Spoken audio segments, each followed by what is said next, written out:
Have you ever noticed how our homes become even more precious as we journey into our golden years? They're not just buildings of brick and wood, they're vessels of memories, where children's laughter still echoes down hallways, and where quiet moments of reflection feel sacred. But let's be honest with each other. Keeping up with housework doesn't get any easier as the calendar pages turn. What once felt simple can now leave us tired before we've even finished. I've been there too. That's why today, I'm sharing my 10 favorite housekeeping secrets that have transformed my home life after 60. These aren't just any tips. They're gentle, practical approaches specifically designed for folks like us who've already given decades of love to our homes. Stay with me because by the time we reach secret number 7, you'll discover something that might just change everything about how you care for your home. Your house deserves to shine, and my friend, so do you. Secret number 1, work smarter, not harder with zone cleaning. Remember when we could clean the entire house in a single Saturday? Those days might be behind us, but that doesn't mean we can't have spotless homes. The answer is zone cleaning. It's the kindest gift I've given myself in years. Instead of exhausting yourself trying to tackle everything at once, simply divide your home into small, manageable zones. Maybe Monday is for the kitchen, Tuesday for the living room, Wednesday for the bathroom, and so on. The beauty of this approach is that it creates a gentle rhythm in your life. There's no more saving all your energy for one overwhelming cleaning day. Instead, you build small, satisfying moments into your daily routine. I find there's something deeply peaceful about focusing on just one small corner of my home each day. It gives me time to polish those family photos, to remember the stories behind each treasure on my shelves. And here's what I love most. Zone cleaning gives you permission to adjust based on how you're feeling that day. If your knees are bothering you, maybe you just do the countertops. If you're feeling energetic, perhaps you tackle that cabinet you've been meaning to organize. There's no pressure to be perfect, just steady progress that adds up to a home that feels loved. Secret number 2, let a robot do the heavy lifting. Now let me tell you about the little helper that changed everything for me. After years of struggling with heavy vacuum cleaners and aching backs, I finally welcomed a robot vacuum into my home. At first, I was skeptical. How could this little disc possibly do a proper job? But I'm here to tell you, it's one of the wisest investments I've ever made. While I sit in my favorite chair with a cup of tea and a good book, this quiet little worker glides across my floors, picking up dust, crumbs, and even my cat Chester's fur. No more pushing and pulling that heavy upright vacuum. No more bending to clean under furniture. The newer models are remarkably smart. They navigate around table legs and avoid tumbling downstairs. Many can be scheduled to clean at the same time each day, creating a wonderful routine where you wake up to freshly swept floors without lifting a finger. For those of us with arthritis in our hands or strain in our backs, these little machines aren't just convenient, they're liberating. They preserve our energy for the things that matter most, like spending time with grandchildren or tending to our gardens. If you've been hesitating about trying one, this is my gentle encouragement to take that step. You've spent decades caring for your home. Now it's time to let technology return the favor. Secret number 3, choose lightweight tools that honor your body. Let's talk about something important, protecting this wonderful body that's carried you through life. Those heavy cleaning tools from our younger days? It's time to thank them for their service and let them go. Today's lightweight options are nothing short of miraculous. I remember the day I replaced my old metal bucket with a lightweight plastic one. Suddenly, carrying water from room to room wasn't a dreaded task anymore. Small changes like this make a world of difference. Look for cleaning tools designed with our needs in mind. Cordless vacuums eliminate the need to bend and plug. Extendable dusters reach high corners without stretching. Spray mops clean floors without heavy buckets or ringing. Even simple adjustments matter, like finding a broom with a padded grip that's gentle on arthritic hands, or keeping cleaning supplies in each room so you're not carrying them throughout the house. These thoughtful choices aren't about cutting corners. They're about honoring the body that's worked so hard for so many years. They're about saying, I matter, my comfort matters, and I deserve tools that support me. Remember, there's wisdom in adapting. The goal isn't to clean exactly as we did at 30. It's to maintain a lovely home while preserving our strength for life's true joys. Secret number 4, the miracle of microfiber. Let me share one of the greatest cleaning discoveries I've made in my 70-plus years on this earth: microfiber cloths. These remarkable little cloths have transformed how I clean.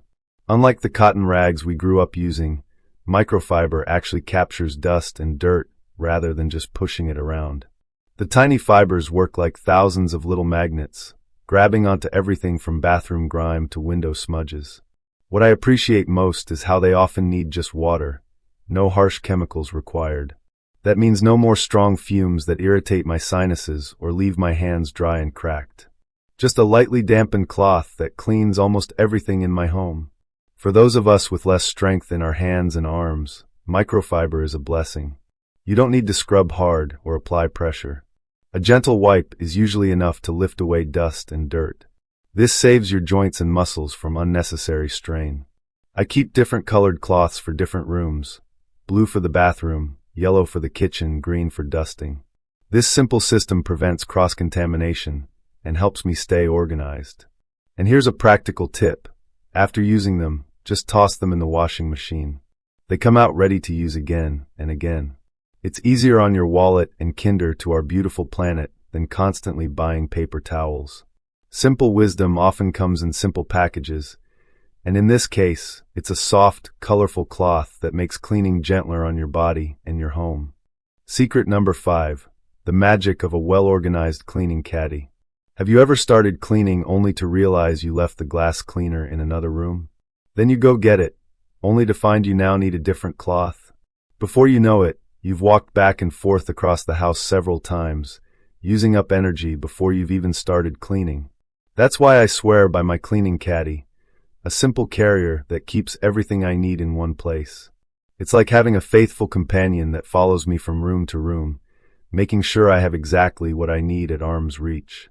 In my caddy, I keep my favorite microfiber cloths, a small spray bottle of all-purpose cleaner, another with glass cleaner, a dusting spray, a scrub brush for tougher spots, and a pair of comfortable gloves.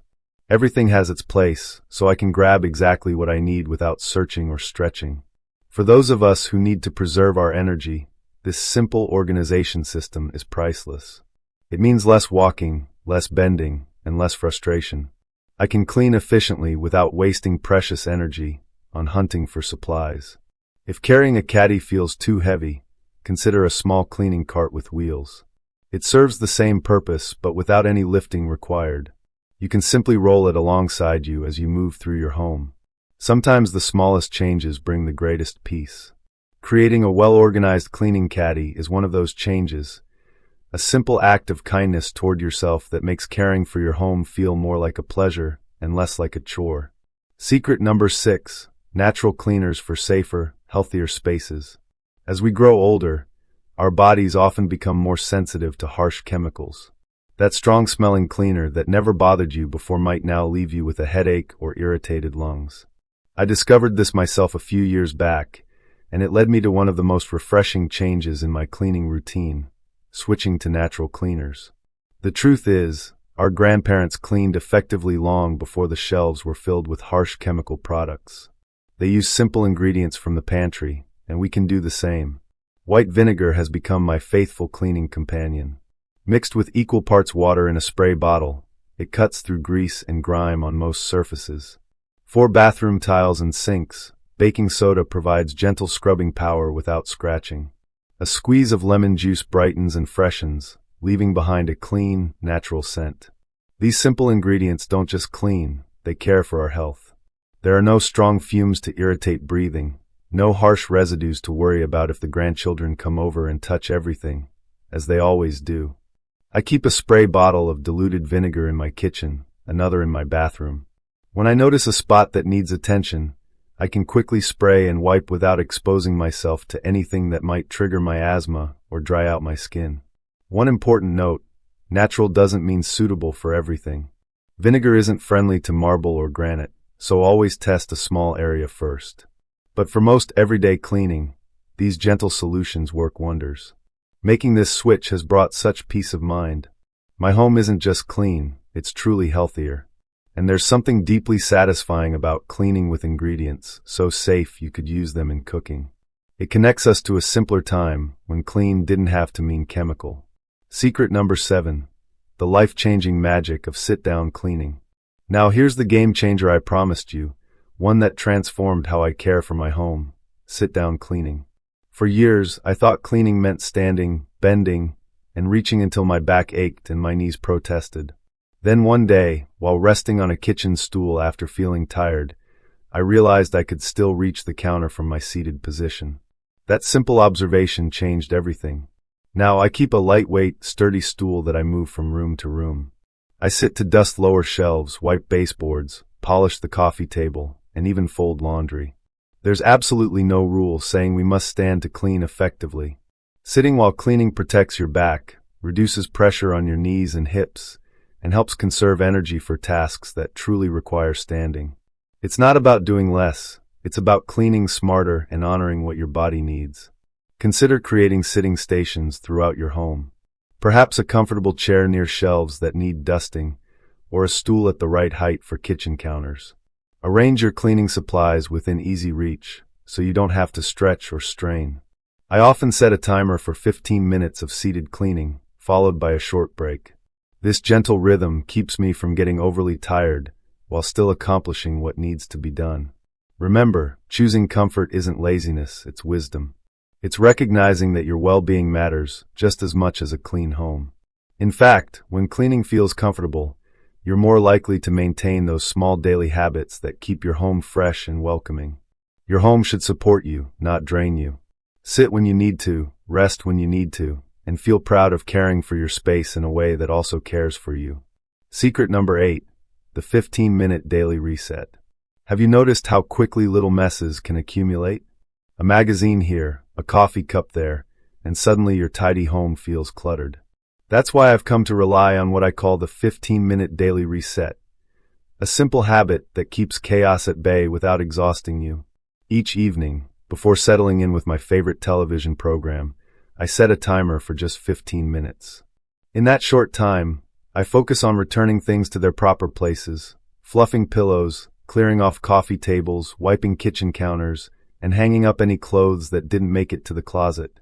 This isn't deep cleaning, it's simply maintaining order. Yet these few minutes each day prevent larger messes from forming and keep your home feeling peaceful and welcoming.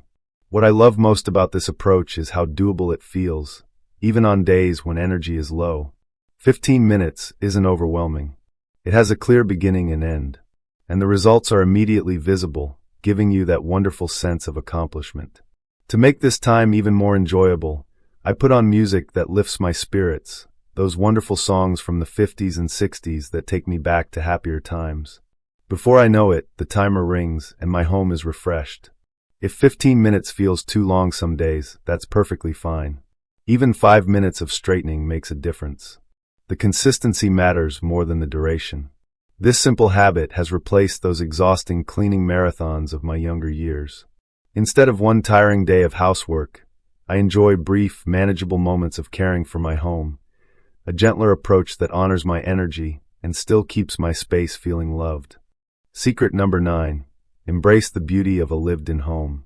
Let me share something important I've learned after 7 decades of keeping house. Perfection is highly overrated. Those magazine photos of immaculate homes? They're not real life. Real life has open books on side tables, a sweater draped over a chair, and perhaps a few water rings on the coffee table from last night's tea with a dear friend. For too many years, I chased an impossible standard. I apologized when visitors came by if there was dust on the mantel or dishes in the sink. But with time comes wisdom, and I've learned that a perfectly kept home often means an exhausted homekeeper. True hospitality isn't about spotless surfaces. It's about making people feel welcomed and comfortable. Your friends come to see you, not to inspect your housekeeping. They want your conversation, your wisdom, and your presence, not a home that looks untouched by human hands. I've found such freedom in letting go of these impossible standards. Now I focus on clean enough to be healthy, tidy enough to be comfortable, and welcoming enough to say, come in, put your feet up, and stay a while. There's a special charm to a home that's clearly lived in and loved. The slight imperfections tell stories of books enjoyed, meals shared, crafts created, and life fully embraced. These aren't flaws to apologize for. They're signs of a rich, meaningful life being lived within these walls. So the next time you notice some dust on your bookshelves or a few crumbs on the counter, remember, you're creating a home, not a museum. And homes, like the people who inhabit them, don't need to be perfect to be absolutely wonderful. Secret number 10, the strength in asking for help. My final secret might be the most important one of all. For many in our generation, asking for help feels uncomfortable, almost like admitting defeat. We were raised to be independent, to handle our responsibilities without complaint. But here's the truth I've come to embrace. There is profound wisdom and strength in knowing when to reach out for assistance. Whether it's a family member helping move furniture for vacuuming, a neighbor bringing in heavy groceries, or hiring someone to clean once a month, accepting help isn't weakness. It's a recognition of your own value and an understanding that preserving your energy for what truly matters is an act of self-respect. I resisted this for years, determined to manage everything myself just as I always had. Then a wise friend said something I'll never forget. By not letting others help you, you're denying them the joy of giving. That perspective changed everything for me. Now I welcome my daughter's offer to help with seasonal deep cleaning. I've hired a neighborhood teenager to handle some yard work. And yes, I have a monthly cleaning service that tackles the heavier tasks. This doesn't mean I've surrendered my independence. It means I'm choosing where to focus my precious time and energy. If asking directly feels difficult, start small. Perhaps exchange help with a friend. You could offer to water plants while they help with something that's become challenging for you. Or hire assistance for just one specific task that causes you physical strain. Remember that for generations, communities supported their elders, not out of pity, but out of respect and love. By allowing others to help, you're actually participating in a beautiful tradition of connection and care that enriches everyone involved. You've given so much throughout your life. Now is the time to receive with grace, knowing that accepting help honors both yourself and those who offer it. Your home, your sanctuary. As we come to the end of our time together, I want you to look around your home, not with a critical eye seeking flaws, but with gratitude for the sanctuary you've created. These walls have witnessed your joys and sorrows. This furniture has supported you through countless conversations, meals, and quiet evenings. Every corner holds memories that make this space uniquely yours. The housekeeping secrets we've explored today aren't just about cleanliness. They're about creating harmony between you and your home. They're about finding ways to maintain a nurturing environment without sacrificing your comfort, your energy, or your joy. Whether you're implementing zone cleaning, welcoming a robot vacuum, sitting while you dust, or simply giving yourself permission to let go of perfection, remember that you're making wise, compassionate choices that honor both your home and yourself. Your home should serve you, not the other way around. It should be a place that supports your needs, accommodates your changing abilities, and continues to bring you peace no matter what challenges life may bring. Thank you for spending this time with me today. From one homemaker to another, you're doing wonderfully. Your home is beautiful not because it's perfect, but because it reflects a life well lived and a heart that cares deeply. This is Harold from Elders Wise Insight, wishing you comfort, peace, and many beautiful moments in the home you've created with such love.